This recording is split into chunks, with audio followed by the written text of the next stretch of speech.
Good afternoon and welcome to the Dibble Institute's November 2022 webinar, monthly webinar. We're really pleased to have you here. I'm excited that we'll have John Lewis and Jonathan Nakamoto as our guests to talk about, they've done this interesting experiment teaching love notes to single gender groups and then co-ed groups, and they have some interesting outcomes to share with us. So super exciting.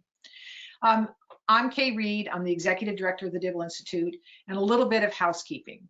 First, if you can't hear us for some reason, please log out, log back in. It's probably, sad to say, on your end, or simply call in. You got a reminder email to register here, or to get in here. There's a phone number on there that you can use to call in and still view it. So there's many options. We will be archiving this webinar on our website, and so if you want to see it again, if you want to get a copy of the slides, if you want to share it with your colleagues, we will be posting that in the next couple of days. So to get us started, I would like to do a brief hands raised poll because we try to make this interactive. So on your control panel is a place that you can raise your hand. So if those of you in the room who have never, ever been to a Dibble webinar, those people who are new to a Dibble webinar, please raise your hand.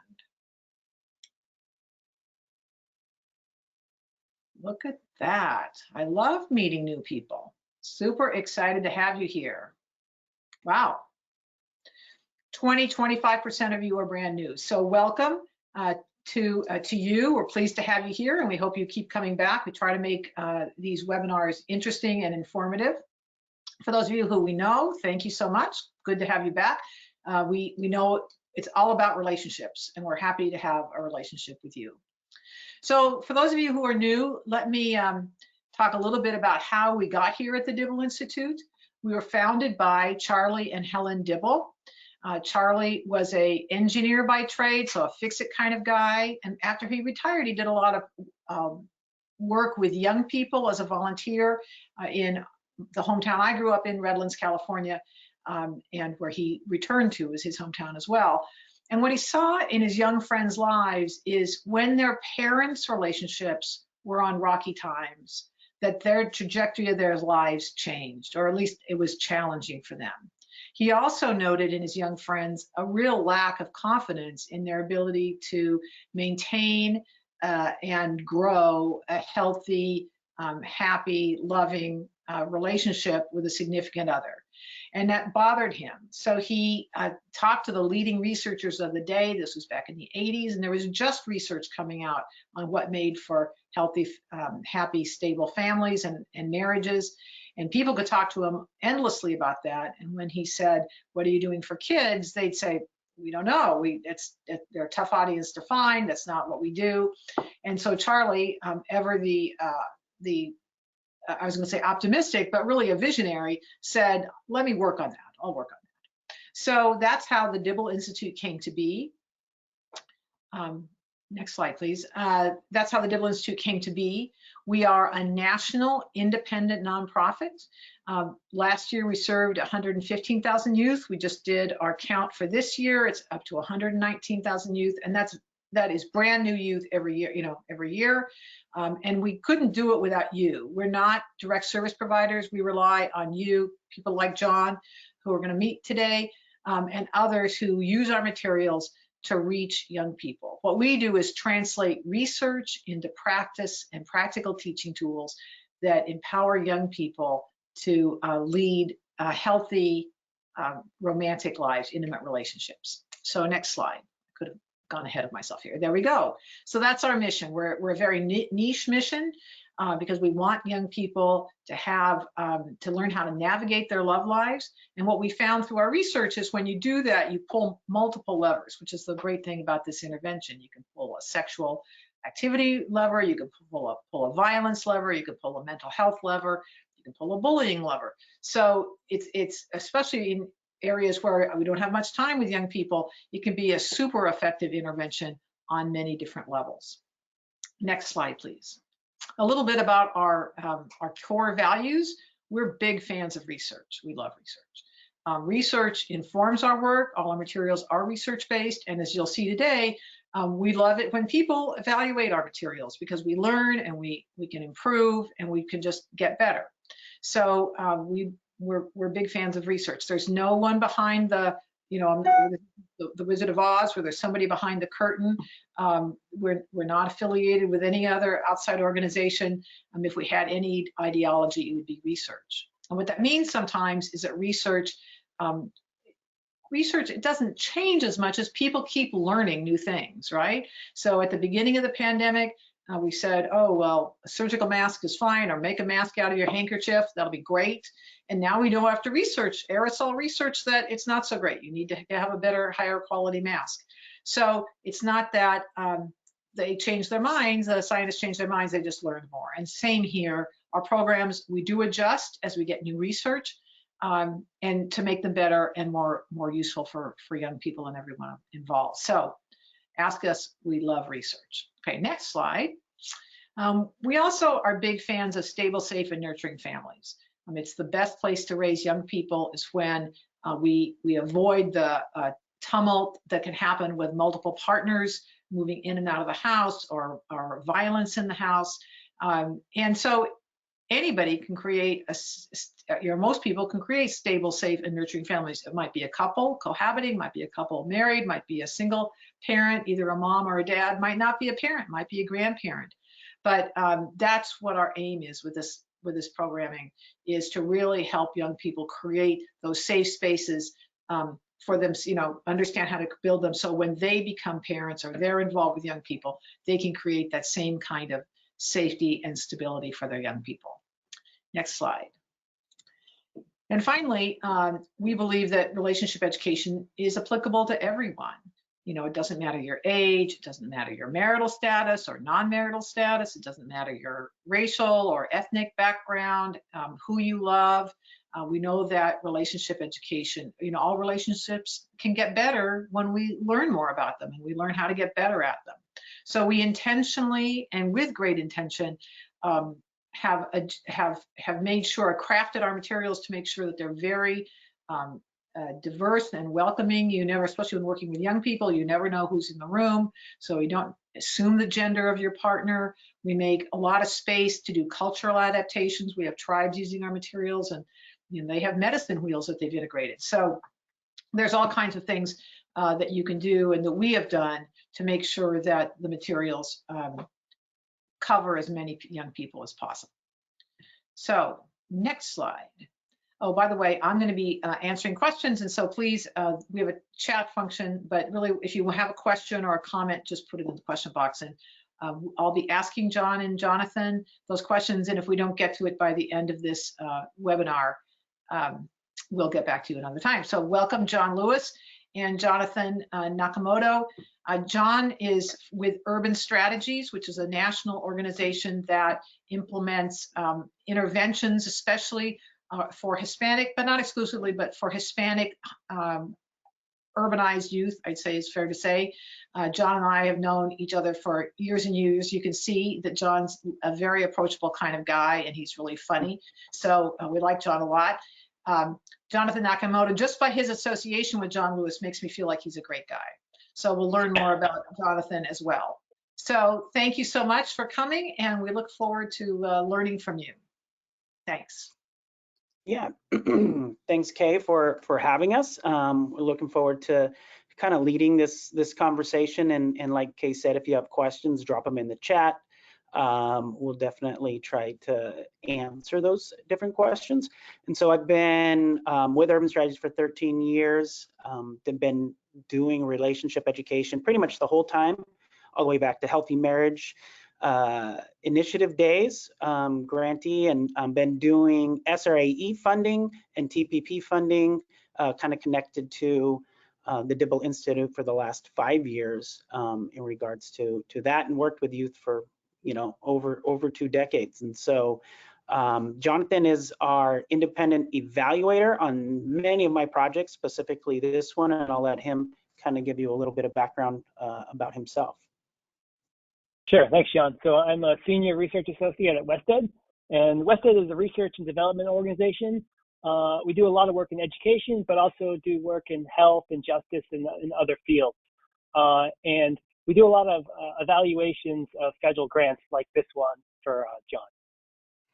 Okay, and so kind of this webinar comes back to original question that we kind of asked when we were writing one of our competitive SRE grants was, is there any difference between gender-based groups of impact over with programming of Love Notes than just running with whoever shows up in a class? And so that kind of led to this, and Jonathan and his team at WestEd began to put that together. And so I'm going to let Jonathan lead through some of these more study slides, and then I'll chime in when it's appropriate, but I think we can move on to the next slide. Oh, so before we talk about the research, just kind of the model that we do.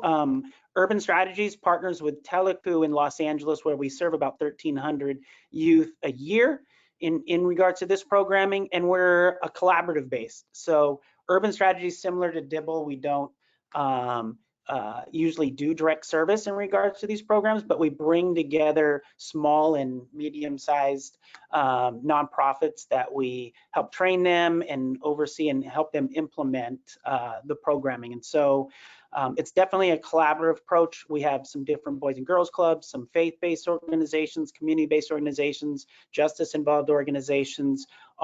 We work with 9 of them currently right now as a part of this project. So that makes it a little interesting, especially on the research side, as Jonathan will say, is everybody kind of comes with some of their own distinctiveness of the way they do programming at their organizations, which also makes research a little interesting too. So with that, we can jump to the next slide, and I think Jonathan will take it from there. Okay, thanks. So this slide just gives a general overview of the evaluation of Project RISE, which is John's program. We do a general evaluation for him, but relevant to this evaluation was our specific evaluation question.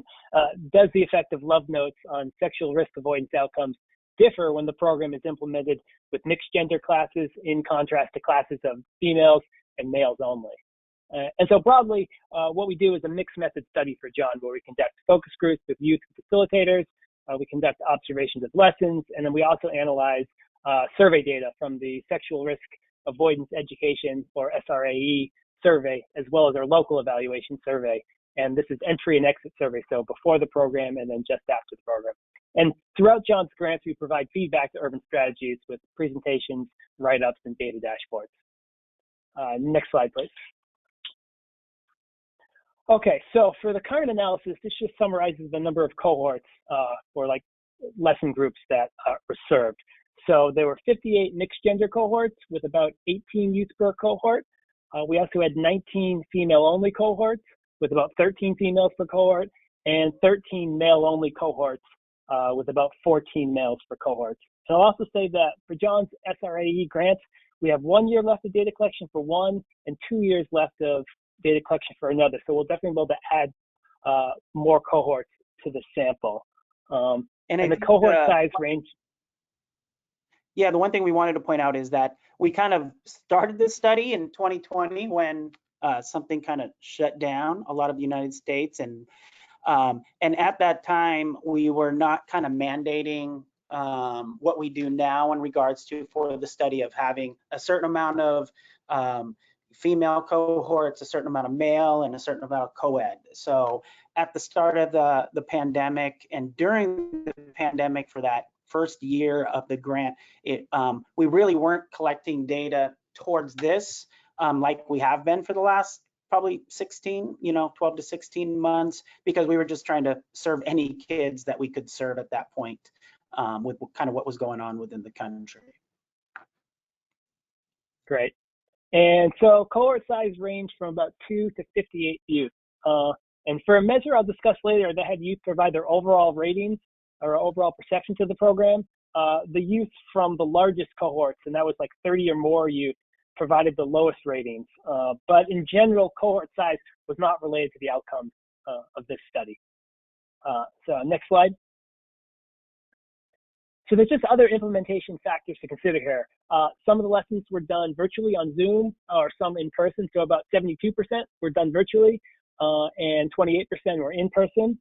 Also, the time to complete the program varied. 12% of the cohorts were completed in 1 or 2 days. Almost half were completed in 3 to 5 days. A quarter were completed in 6 to 10 days, and the remainder were completed in 11 or more days. And so the general trend for most outcomes was that cohorts lasting 3 or more days had more positive outcomes compared to the cohorts lasting 1 to 2 days. And it just sort of makes sense that if all the lessons happen very quickly within one weekend, the youth probably don't have as great of outcomes. Also, there were some cohorts that were 2 weeks long, or 2 days long, and were done on Zoom, and those tended to even have the lowest or the worst outcomes. And do you want to talk more about pushing the youth or pushing the partners to go with more in-person lessons? Yeah. So now that we're kind of on this end of things, we're definitely trying to get at least our partners to do at least 50% of their classes back in person. And then if they still want to do virtual, 50% of them can be virtual. And so it has been an interesting thing because Jonathan's team have seen that we also want to kind of look at what is the difference between virtual and in person. But because some of our facilitators have actually gotten very good at virtual programming in regards to, and it kind of helps in not having to get kids to different spaces. But yeah, so over the next 2 years of this study, we're really trying to get more kids in person now, at least half and half, to move forward. Okay, and there's a question here about which cohorts do non-binary youth join, and I don't know. I'm not sure if we haven't run a lot of same gender cohorts. Has that come up, John?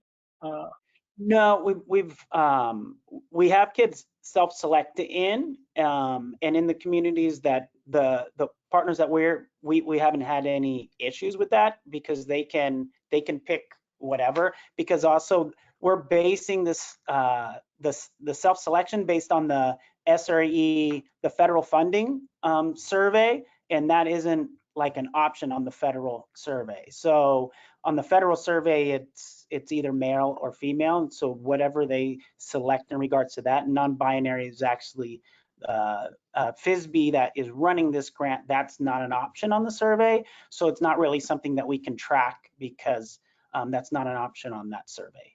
And it's not the survey we developed, it's the survey FISB developed. Okay, thanks. All right, next slide. Okay, so this slide just gives a little overview of the sample.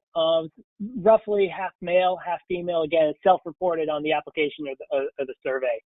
And the average age was about 16, but it did range from 12 to 20 years old. 19% completed the middle school survey, the middle school SRA survey, and 81% completed the high school survey. There were obviously a few kids who were over high school age, but generally speaking, the majority were roughly high school age. And the race or ethnicity was 2/3 Latino, about a quarter Asian, and a small number of African American youth, and a few other youth. Okay, next slide, please. So a couple additional considerations for the analysis. Females tended to rate their experiences more positively than males, and this presents the data for the question: did you feel interested in the program sessions and classes?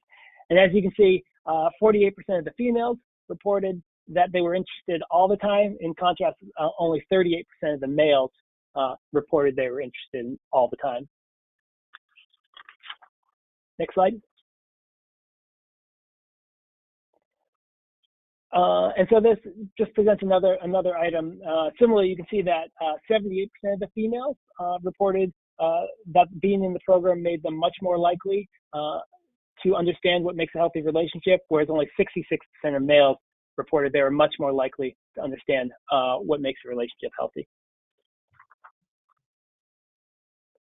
Okay, so this just gives you a little bit of an overview of the analytic plan for this analysis. So we picked 5 outcome measures from the survey: the overall perception to the program, the youth perception to the facilitators, understanding healthy relationships, planning for the future, and plans for abstinence.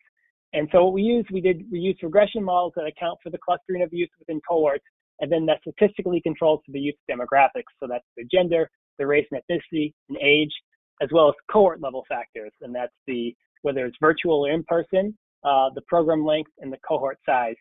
And we used the pretest measure from the baseline survey of the outcome when it was available. And specifically for this question, the key predictors contrasted outcomes for females in mixed gender cohorts with males, outcomes for females in mixed gender cohorts with females and female only cohorts, as well as outcomes for males in mixed gender cohorts with males and male only cohorts. And the other thing I want to stress about this type of analysis is that there's a lot of different implementation strategies that are varying at the same time. And so the best type of research would only vary whether or not the youth were assigned to mixed or same gender cohorts, but it's not really possible with this type of real world implementation. So any of our results should be viewed cautiously because statistically controlling for these factors only does so much. Okay, next slide, please. Okay, so this, the first outcome is the youth's overall perceptions of the program. We made a composite variable by averaging the responses to the 5 questions. We put 2 of the questions here just to give you an idea. Did you feel interested in the program sessions? And did you have a chance to ask questions about the topics that came up in the program session? So overall, the youth had, and it's a little bit hard to see, the females are at the top and the males are at the bottom. And that first bar there is the mixed gender cohorts, and the next bar is the female only cohort. And likewise for the males in the same order. Anyway, so overall, the youth had positive perceptions of the program. For all groups, the average response was above 3.0, which was most of the time. For both males and females, the youth in the mixed gender cohorts actually had more positive perceptions of the program compared to their peers in the same gender cohorts. However, these differences weren't statistically significant. So again, we're hesitant to draw strong conclusions at this time about these findings. Okay, next slide. So for our second outcome, we used the same strategy and averaged the 2 items that asked for the youth's perceptions of the facilitators. The items were, my facilitator made the class fun, and my facilitator was good at getting everyone in the group to actively participate. Again, overall, the youth reported positively about the facilitators. On average, all groups agreed with the statements about the facilitators. The males in the same gender cohorts had more positive perceptions of the facilitators compared to the males in the mixed gender cohorts. In contrast, the females in the same gender cohorts had slightly less positive perceptions of the facilitators compared to the females in the mixed gender cohorts. However, neither of these differences were statistically significant. For the stats folks listening, the effect size for the difference between the males in the same and mixed gender cohorts was like 0.16, which would be considered a small effect and would be statistically significant if we had a larger sample. And we'll also just note from our focus groups that the focus group findings really indicated that the facilitator really does matter for how the youth perceive the program. And we had a question sent in that what were the genders of the program facilitators? And usually it was the same gender, but it wasn't mandatory to have like a female teaching the females or a male teaching the males. We actually have probably more male facilitators than female facilitators, and so if it was possible, we usually had a female teaching the females, but there was at times where there was a male that was potentially teaching the female groups. Thanks, John. The understanding of healthy relationships outcome was based on 3 items shown here, and the items asked whether being in the program made you made you more or less likely to better understand what makes a relationship healthy, resist to say no to someone if they pressure you, participate in sexual acts, and the third one about talking with a trusted adult.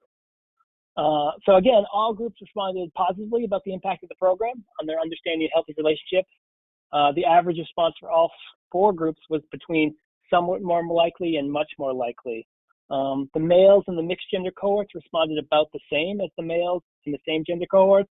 The females in the same gender cohorts responded slightly less positively about the impact of the program compared to the females in the mixed gender cohorts. Again, however, none of these differences were statistically significant.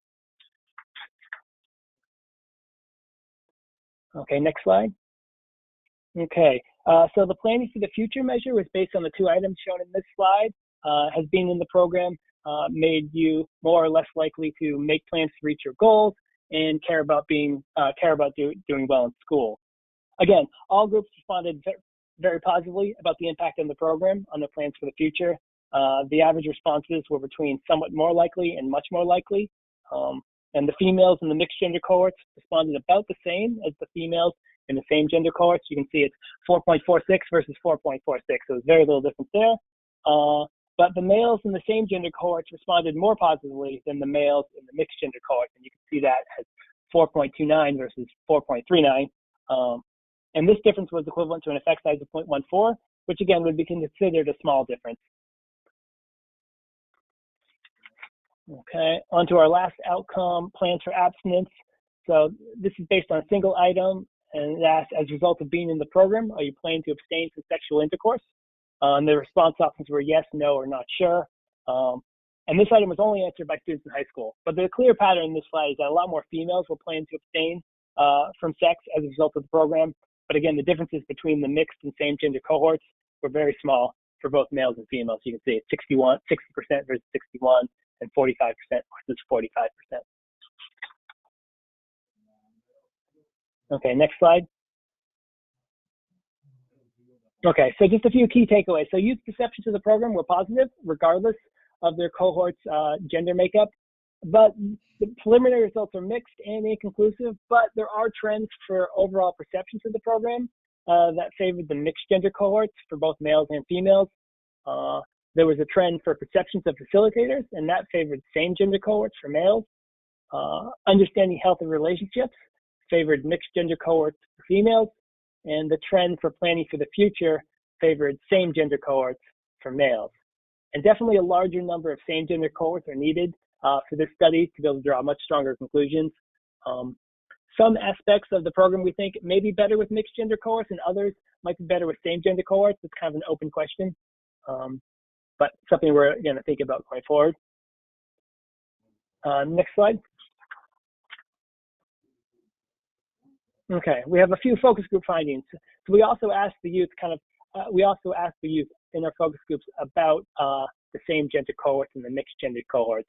And this is what they reported they liked about the same gender cohorts, that they had greater comfort level with only female and only male cohorts. They felt that the same gender cohorts were more open to honest discussion. They had less filtering rather.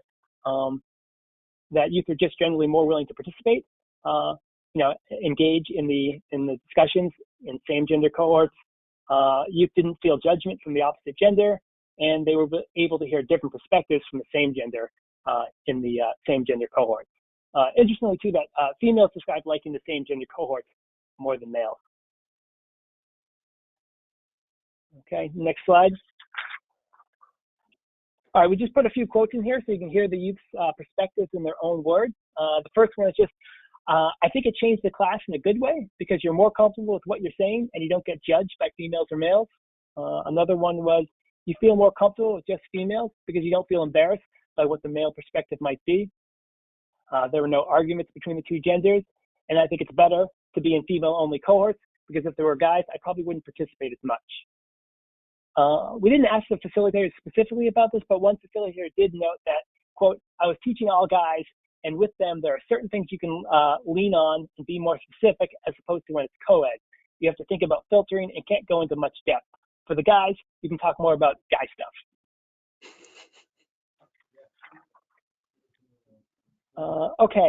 We also asked the youth what they disliked about the same gender cohorts. There was just generally kind of less response to this, but they did note that it was could have been too rowdy and noisy in the male-only cohorts, and also, which makes sense, they weren't able to hear the opposite gender's perspective in the same gender cohorts. Quote, mixed would be better because of a different perspective.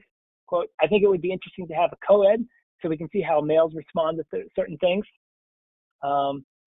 And the last one is one youth provided another interesting comment and said, it would be nice to have separate cohorts and later combine them to see their point of view. I was interested in that, and I thought that's how the program worked, and I really did want to see that. And that's from a youth who participated in the same gender cohort and thought that would get the perspectives of the opposite gender later. Okay, next slide. Okay. I don't know if there's any questions in regards to the research before we transition to kind of the nice thing with WestEd constantly providing these things. We're also always kind of thinking about recruitment, retention in regards to how the gender cohorts kind of affect each other. And so we can talk a little bit. Mm-hmm. I do have a question before we move on. Yeah. Shira asked, are the survey questions asking youth to report their sex or their gender? Our FISB survey only includes a question about sex. So this person wanted to clarify what you used as the marker there. So the question is, what is your, it's true, it's, the person is correct. The questions from the required survey ask, what is your sex, male and female, and that's the only two options they're given.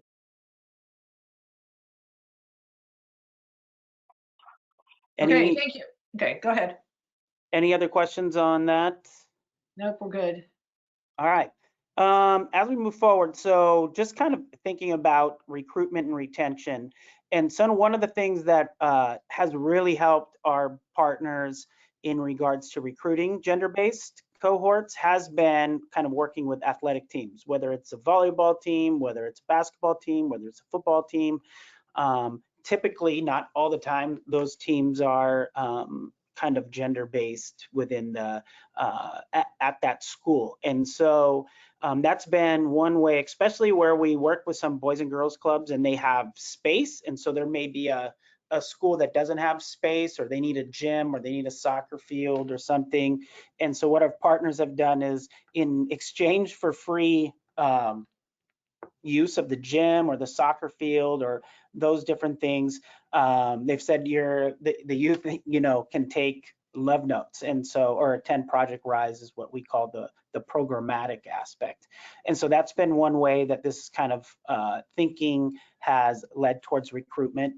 I think a lot of recruitment and retention, like the challenge with school-based recruitment, is always super challenging in regards to, especially in Los Angeles with working with different school districts. But one of the things with charter schools, or even working with schools after school, is figuring out how to create wins. You have to give them something other than a good curriculum. And so a lot of times I've met organizations that are trying to implement, they think like, well, this is great information, the students are going to benefit, everybody, their grades are going to go up, they're going to have less problems on campus if their kids go through this curriculum, but still they're like, trying to figure out. And so one of the things we've done with groups and different things is, if their kids go through it, you can see on that last one that's it's also helped with retention, is Knott's Berry Farm or Boomer. So here in Los Angeles, Knott's is an amusement park, and it actually has a value of like $100 to go to Knott's, but as a nonprofit, we can get tickets for like $30.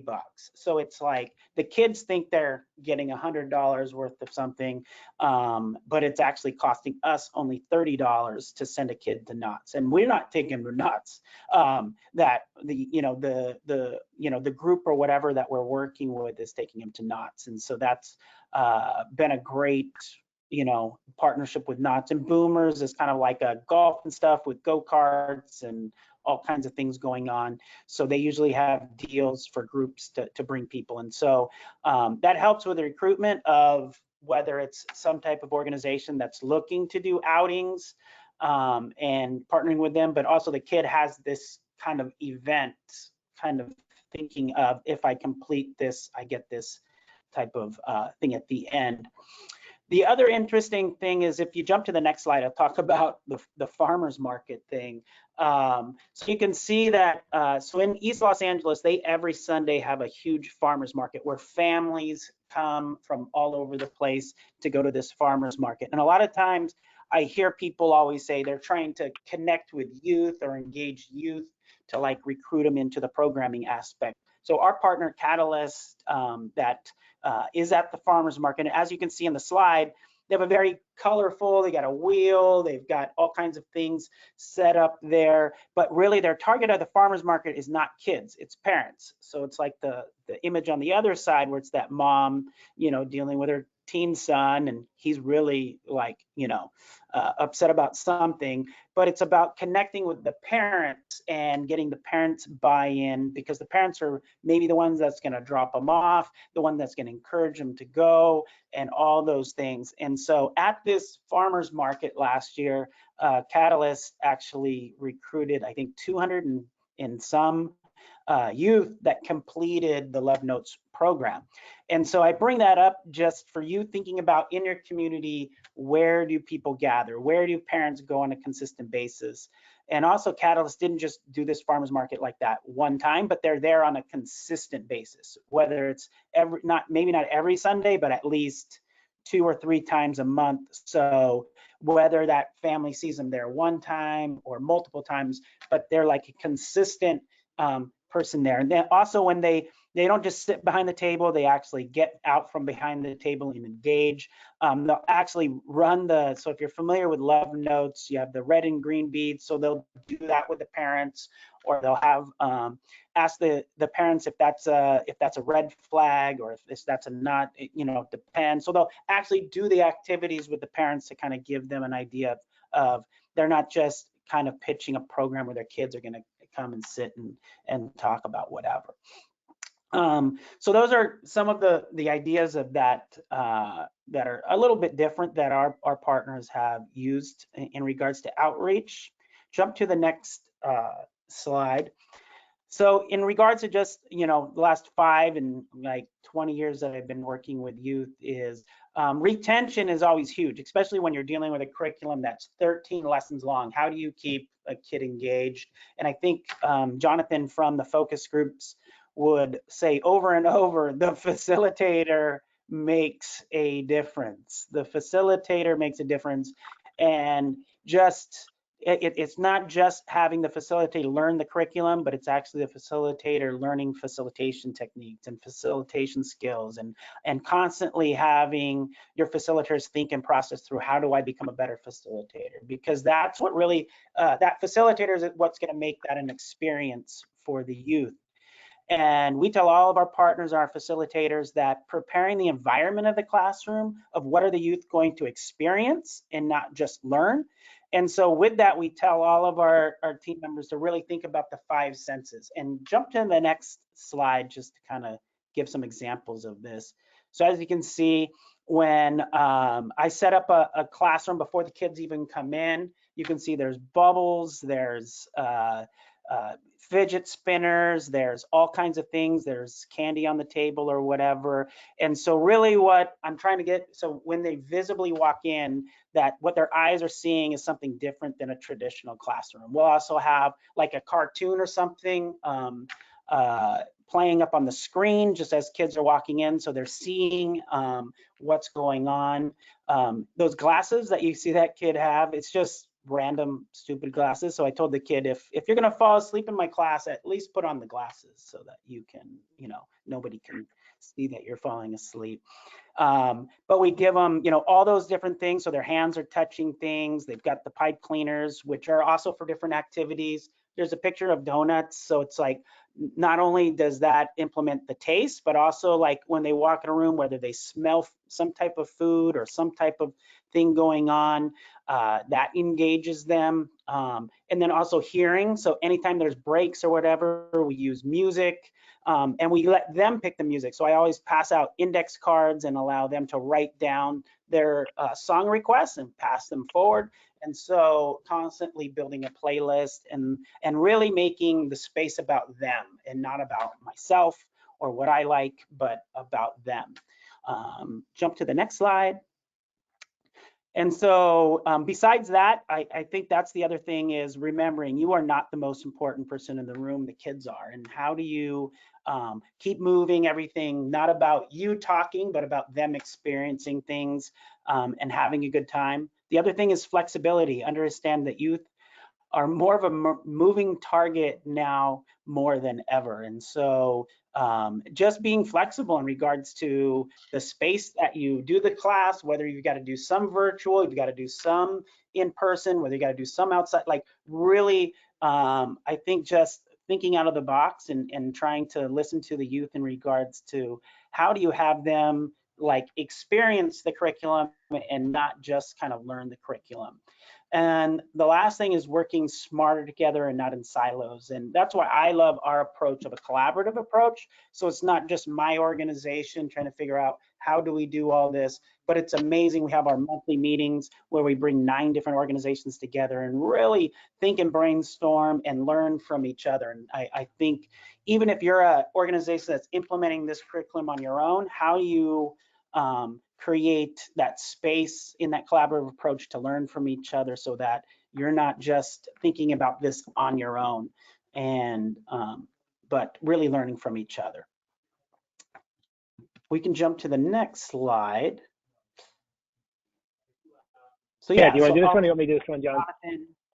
Well, can I jump in with a question before you start? Yeah. Someone asked, Jonathan, you had gone over what was the likes and dislikes of the youth in single gender classes. Did you at all survey the young people in the mixed gender classes as to their likes and dislikes? Yeah, I mean, we've done a lot of focus groups with youth that participate in the mixed gender classes.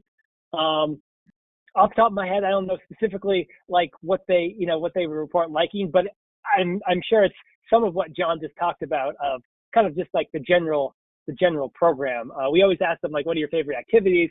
And they always have a bunch of different activities that they like. Sometimes it's like for the Zoom ones, it's like they do these games on Kahoot, which is like a interactive software, or they would report liking some of the activities with the things that John mentioned. But like, did the girls in the single and mixed group say they were hesitant to talk in front of the boys, or the boys were thinking it wasn't, they had to behave a certain way in front of the girls, anything like that?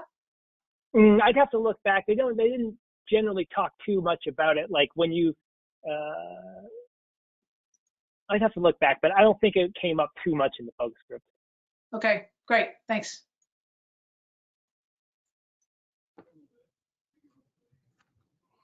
Cool. Do you want to take through the concluding thoughts? Oh, sure, yeah. So anyway, the final thing is most of the youth, both females and males in the same and mixed gender cohorts, had positive experiences with Love Notes as implemented by John and his partners. It's too early to tell with the current survey data whether same gender cohorts lead to better outcomes, but we're adding more cohorts to study every month, so hopefully we'll be able to have some more conclusive findings soon. You noted both positive and negative experiences with the same gender cohorts, but more positive than negative. Future research could investigate whether some lessons are better implemented the same or mixed gender cohorts. But again, it's challenging because there's a lot of lessons. So it'd be like you'd have to randomly assign a lot kids to like each different lesson. So it would be tricky. We do have one upcoming focus group in the next couple of weeks with youth who did the first half of the lesson, the first half of the program, like I think maybe the first 6 lessons with same gender cohorts. And then one of the facilitators couldn't continue on. And so then they merged those 2 cohorts.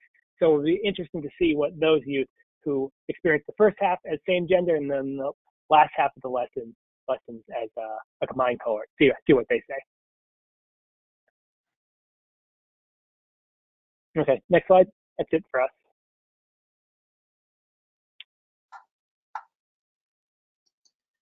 And definitely, if anybody wants the slides, I don't know if they'll be posted, but the graphs got a little screwed up, but we can provide a PDF where they're cleaned up. So this webinar and the slides in a PDF format will be on our website. I have a question for you, John. As you think, now that you have seen single gender programs implemented and the pros and cons of doing that, if you were contemplating writing a new grant and assuming that you could do it either way, that you had the facilities to either do single gender or mixed genders, what would you do? Would you do exclusively one or the other, or would you blend them, or would you give young people options? What's your sense? You're an experienced pro. Yeah, I think the age matters also. I think from what we've been learning and sitting in, and especially listening to folks groups, like especially that middle school and younger high school, it seems like they're more talkative when you're in same gender.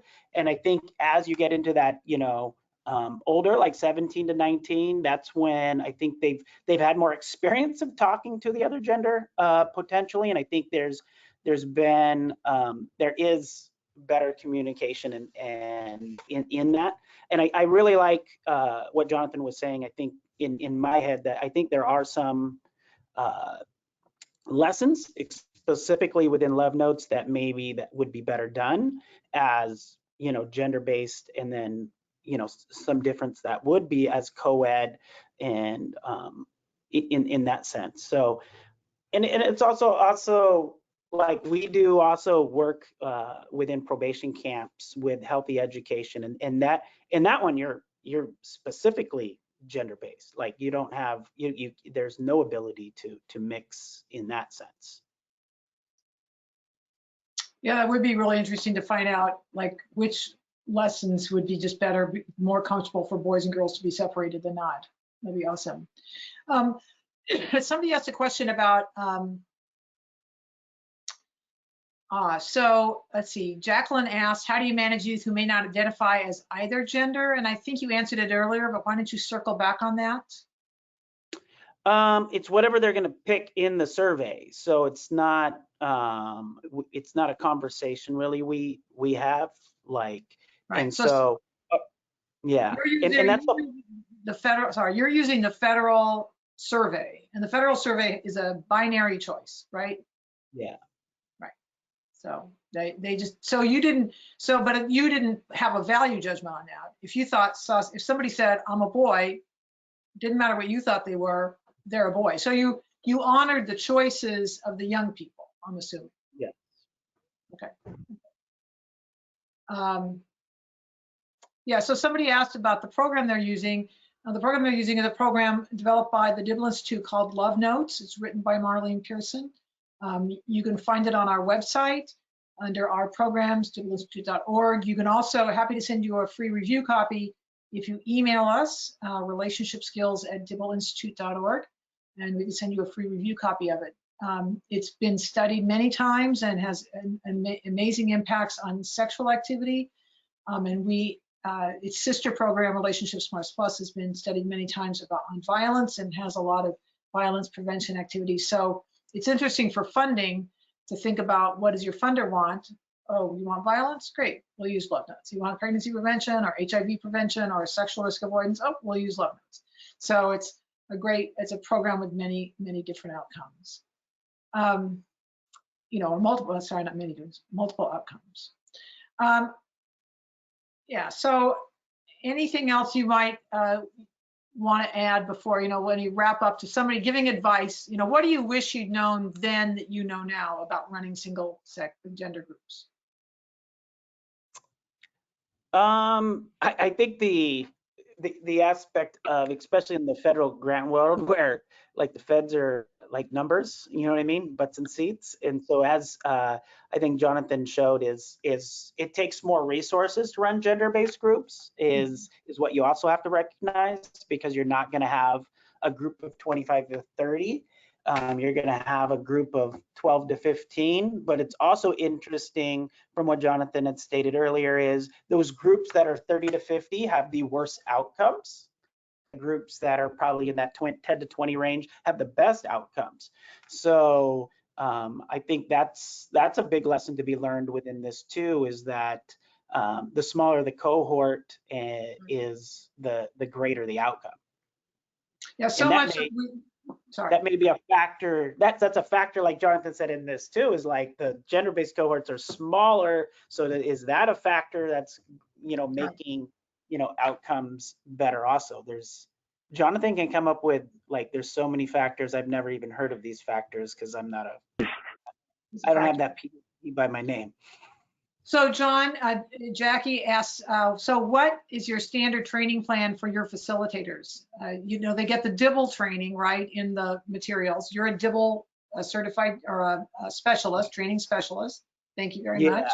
And then what else is your training plan?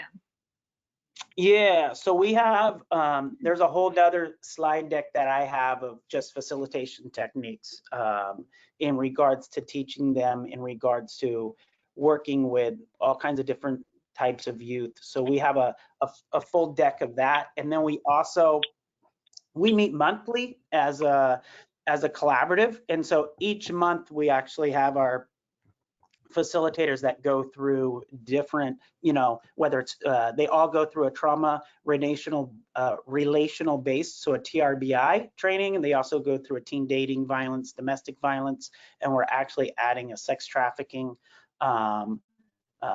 training that they also will be going through. So we're just ongoing training, and then by doing observations, Wes does observations, my team does observations, and when we see like whether facilitators are talking too much or not, you know, using the activities enough, we build in kind of quality control on a regular basis in regards to helping them become better facilitators, because I think that's the biggest thing we hear over and over, who the facilitator is really, and that's based on their training and their skills as a facilitator make a big difference in regards to impact.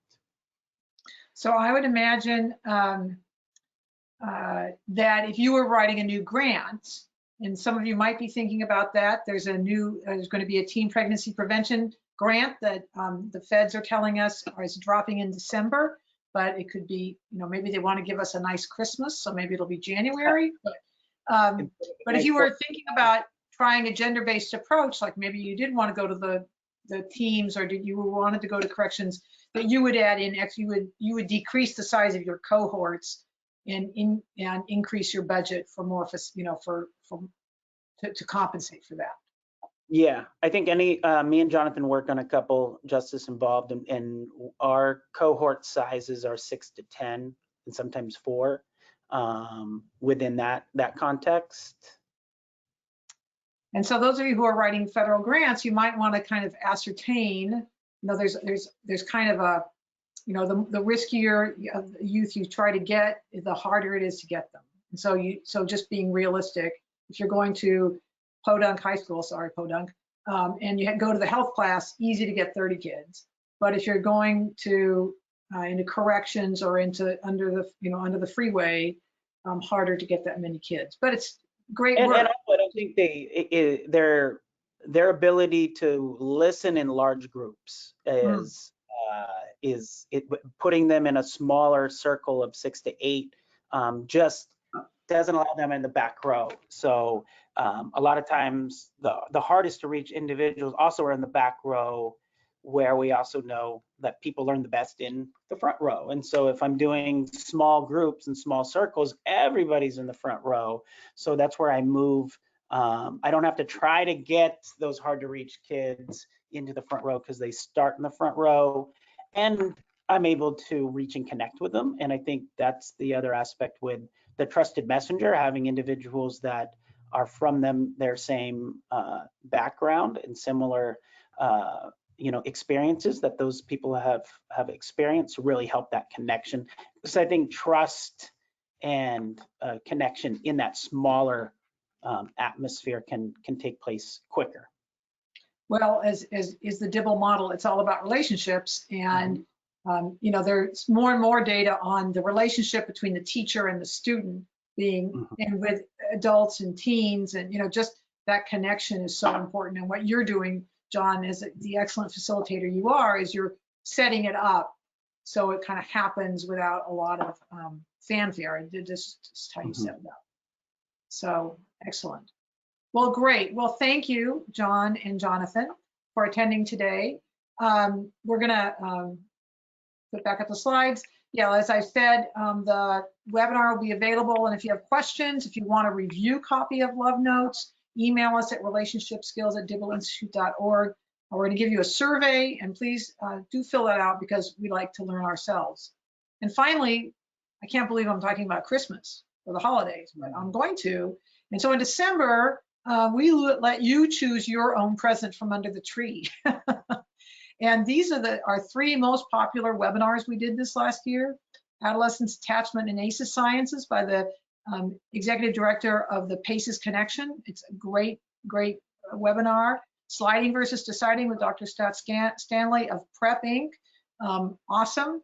And Relationship Churning with Melissa Kearney, I think. Anyway, it was with a researcher. Sorry, name I can't remember right now, but great one. So please go to our free resources, look at the webinar list, and when you need a little time off from all the Christmas shopping or baking cookies or whatever you're doing over the holidays, just sit down and enjoy a Dibble webinar.